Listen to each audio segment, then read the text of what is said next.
സ്ത്രീകൾ ജാഗ്രത പാലിക്കേണ്ട 5 അബ്നോർമൽ ബ്ലീഡിംഗ് പാറ്റേണിനെ കുറിച്ചാണ് ഞാനിന്ന് പറയാൻ പോകുന്നത്. നോർമലായിട്ട് മെൻസസും സൈക്കിൾസും വരുന്ന സ്ത്രീകളിൽ ഈ തരം അബ്നോർമൽ ബ്ലീഡിംഗ് പാറ്റേൺസ് വന്നാൽ നമ്മൾ വളരെ അലേർട്ടായിരിക്കണം. ആദ്യത്തെ ഹെവി മെൻസ്ട്രൽ ബ്ലീഡിംഗ്. സാധാരണ വരുന്ന ബ്ലീഡിങ്ങിനെക്കാട്ടിലും കൂടുതൽ ദിവസങ്ങളോ കൂടുതൽ ഫ്ലോ വന്നു കഴിഞ്ഞാൽ വളരെ അലേർട്ടായിരിക്കണം. ഇത് ഫൈബ്രോയിഡ്സോ സെർവൈക്കൽ പോളിപ്സ് എൻഡോമെട്രിയൽ പോളിപ്സ് എല്ലാം വരാനുള്ള പോസിബിലിറ്റി ഉണ്ട്. 2, ബ്ലീഡിംഗ് കുറഞ്ഞു കഴിഞ്ഞാലും വളരെ അലേർട്ടായിരിക്കണം. ചെറുപ്രായക്കാരിൽ ഇത് ചിലപ്പോൾ PCOSൻ്റെ ഒരു ലക്ഷണമായിരിക്കാം. മുതിർന്നവരിൽ ചിലപ്പോൾ മെനോപോസ് അടുക്കുന്നതോട് ബ്ലീഡിംഗ് കുറയാനുള്ള സാധ്യതയുണ്ട്.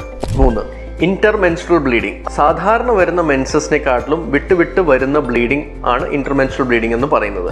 ഇത് ചിലപ്പോൾ ഫൈബ്രോയിഡോ സെർവൈക്കൽ ലീഷൻസോ എൻഡോമെട്രിയൽ പോളിപ്പ് പോലത്തെ കണ്ടീഷൻസിലെല്ലാം ഇത് കണ്ടുവരാം. 4, പോസ്റ്റ് കോയിറ്റൽ ബ്ലീഡിംഗ് എന്ന് പറയും. അതായത് ബന്ധപ്പെട്ട് കഴിഞ്ഞ് വരുന്ന ബ്ലീഡിങ്ങിനെയാണ് ഈ പോസ്റ്റ് കോയിറ്റൽ ബ്ലീഡിംഗ് എന്ന് പറയുന്നത്.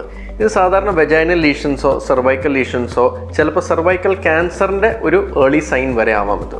5, പോസ്റ്റ് മെനോപോസൽ ബ്ലീഡിംഗ്. അതായത് ആർത്തവ വിരാമത്തിന് ശേഷം വരുന്ന ഏതൊരു സ്പോട്ടിങ്ങിനെയോ ബ്ലീഡിങ്ങിനെയോ നമ്മൾ വളരെ ഗൗരവത്തോടെ കാണണം.